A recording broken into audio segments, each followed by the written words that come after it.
Welcome to the 2015 Nuclear Free Future Awards. And we are very fortunate that our three co-hosts are here. And they want to welcome you as well in the order of first Congressman Jim McGovern, and then Congresswoman Barbara Lee, and then Senator Edward Markey. Please, you have the floor. Well, thank you very much, and I'm really honored to be part of this event and to welcome all of you to Capitol Hill and to the 2015 Nuclear Free Future Awards. I am grateful to be here with my colleagues in government, Senator Ed Markey from my home state of Massachusetts, Congresswoman Barbara Lee, who's one of my heroes, and you will hear from them and be inspired by them. I want to thank Green Cross International and Beyond Nuclear for being the organizers of this event, and for all of their work and leadership to create a world, a global community, liberated from the uses and abuses of nuclear energy and weapons. And I would, and you can applaud.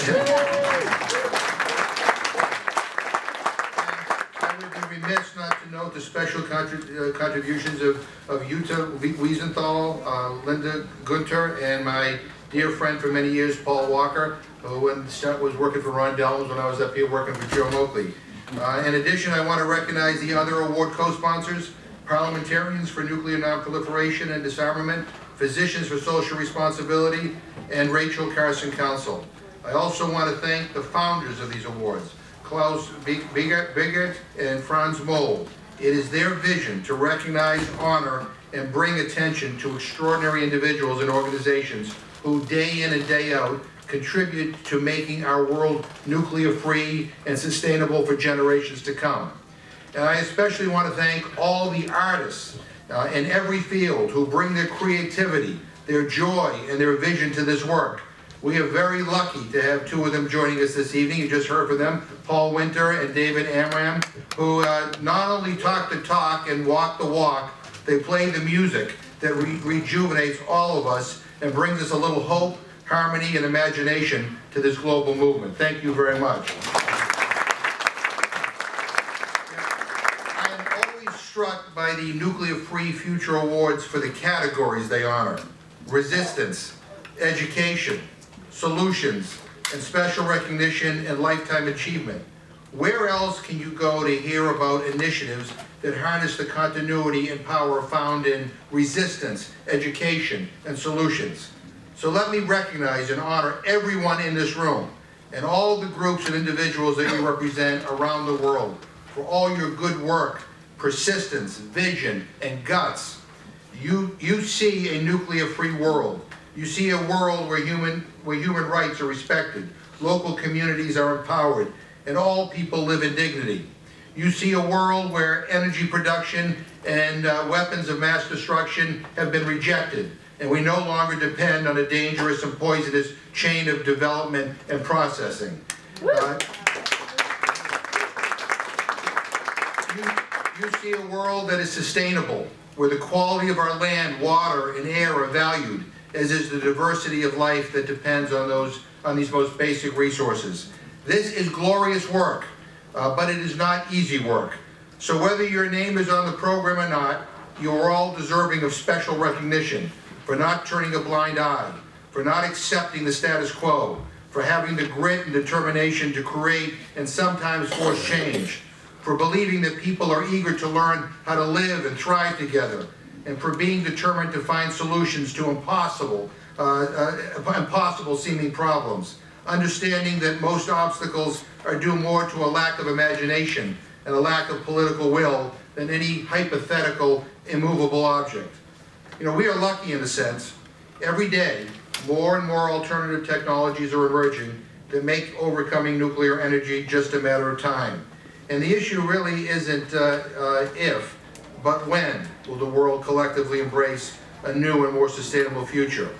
Every day, more peacemakers are being born, being educated, being trained, and becoming active in changing the dynamics of how to end violence, conflict, and war, and how to learn how to coexist and resolve our differences, not through the use or threat of nuclear annihilation, but by exploiting our common desire for our children to live in a nuclear-free world. So, I say thank you, each and every one of you here this evening, and all your unheralded counterparts across the world, many working in very threatening and perilous conditions, for all that you do every day.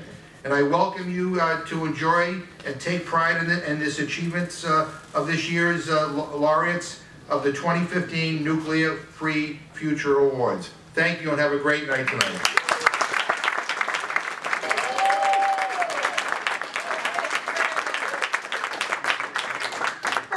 What an honor it is to be with you and to be an honorary co-host of this very important event. And to my colleague, Congressman Jim McGovern, first of all, let me just say what an honor it is to serve with you. This man has been steady, he's been beating the drum, he's been using his head and his heart to make sure that this world is free of nuclear weapons and to make sure that we end these wars in Iraq and Afghanistan. So thank you, Jim.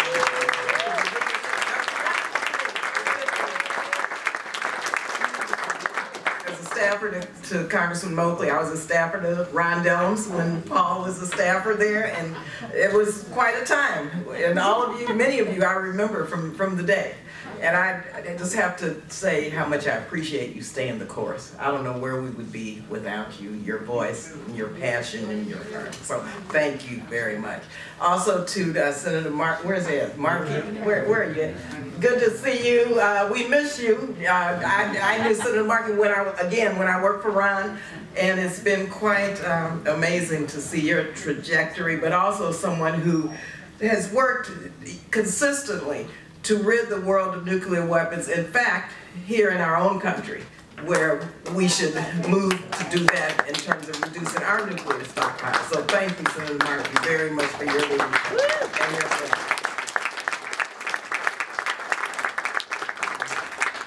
And of course, to the evening's host, Beyond Nuclear and Green Cross International, to our sponsors, Parliamentarians for Nuclear Non-Proliferation and Disarmament, Physicians for Social Responsibility, and Rachel Carson Council. I was recalling Helen Caldicott from the day. Worked very closely with Helen. I was part of the Sane Freeze movement, so, you know, of course, I'm dating myself, but you all have been the ones who have kept this movement alive. And so to all of the nuclear-free awardees, and Jim, I'm glad you called those categories. You know, resistance, education, solution, all of the awardees, all of you who have stayed the course, congratulations. And where are the awardees? I just want to say to you all how much we appreciate your voice and your work, because here on Capitol Hill, you know, sometimes it gets a little lonely, and but we know that you're the wind beneath our wings, so thank you again. And to our musicians is Paul and David. Where are they? You know, your music revives our spirit.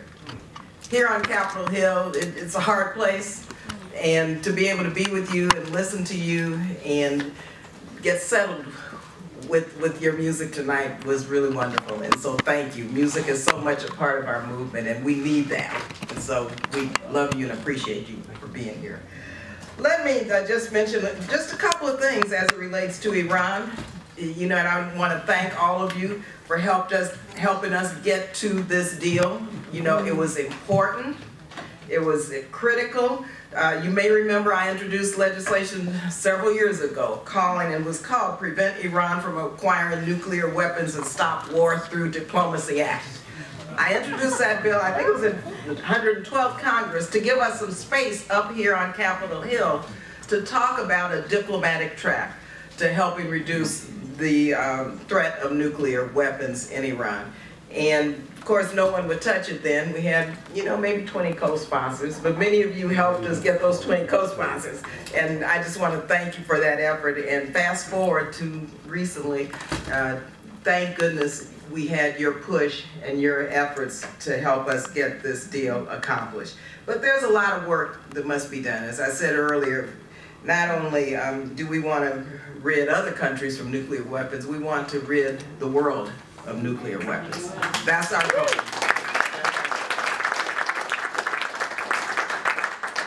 And if we're going to succeed, it's going to take all of us. It's going to take people of goodwill, people who want to see peace. Yes, peace is patriotic. And here on Capitol Hill, you know, we're beginning to use the P word once again because of you. You know, for so long people would not talk about peace, but I think peace is possible. It's possible. But it's, again, because of the work of all of you. How many of you people were in the nuclear freeze movement? How many are in the nuclear freeze movement? I introduced the nuclear freeze resolution in March of 1982, ladies and gentlemen. And Ronald Reagan was not sitting at the table with the Soviet Union as an American president, and after 25 years of talks, he said, we will not talk to the Russians anymore about ending the nuclear arms race. I introduced the nuclear freeze resolution in March of 1982. We had 1 million people in Central Park in June of 1982, the grassroots of this country. And I spoke with Helen Caldicott to those 1 million people saying that we can end this nuclear arms race, that we can drive Ronald Reagan to the negotiating table, that we can try to make him and Mikhail Gorbachev the greatest people who ever lived, but it was going to take the insistent, persistent, consistent voice of the people at the grassroots in our country in order to drive them to Reykjavik. They didn't want to go there. The military wanted to continue to build all of those weapons, but the grassroots in our country and around the world finally said that you must negotiate the beginning of the end of the arms race. Because here's what we know. The generals always want to fight the last war using the weapons from the last war.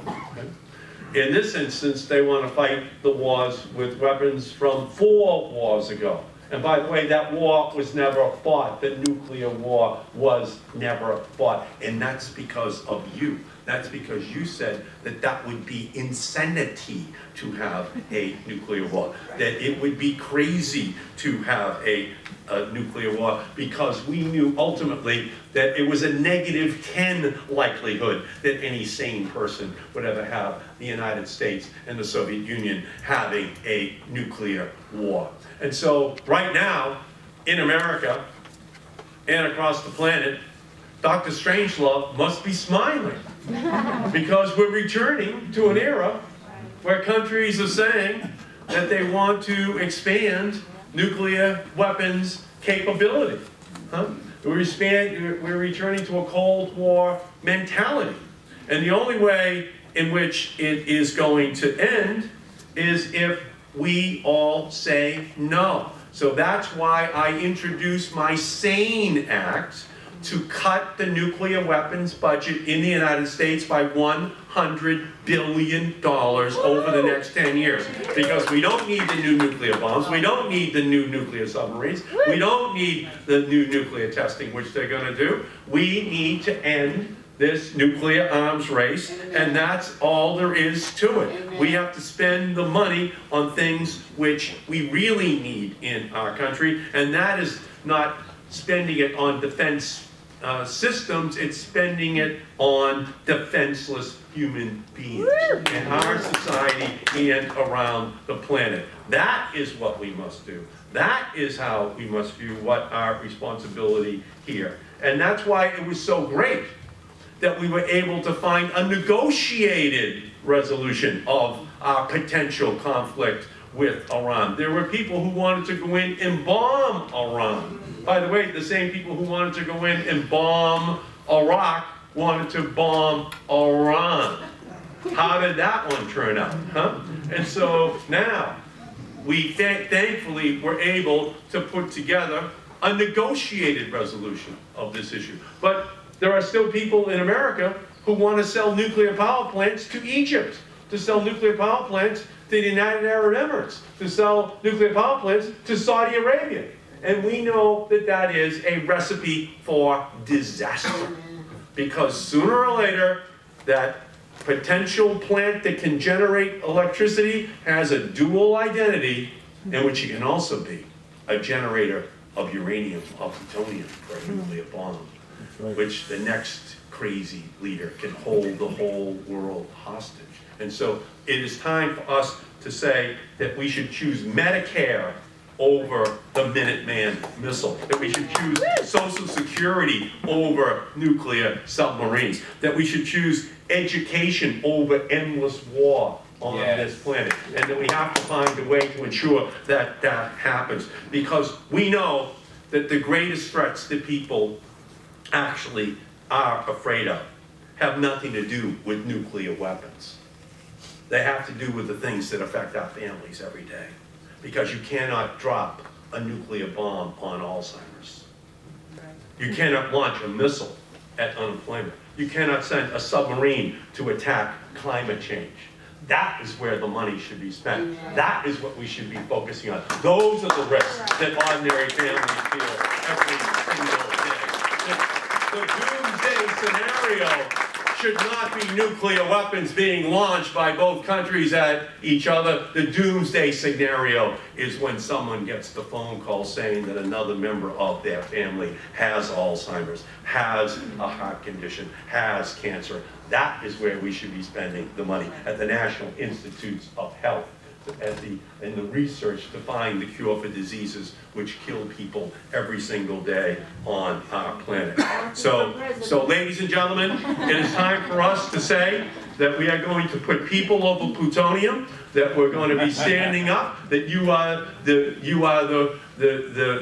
leaders who were there during the nuclear freeze, and you're there still in 2015 with new recruits, new blood, ready to continue to fight in order to make this a nuclear-free planet. That has to be our aspiration. That has to be our future for the planet. Because there is no other option. Because if we fail, then those missiles are coming over the North Pole towards each other's country. The least that we should be able to say is that we tried. We really tried to end this nuclear arms craziness. And you are the people, and this is the time, and this is the place where we honor all of your work. Thank you all so much for everything that you do.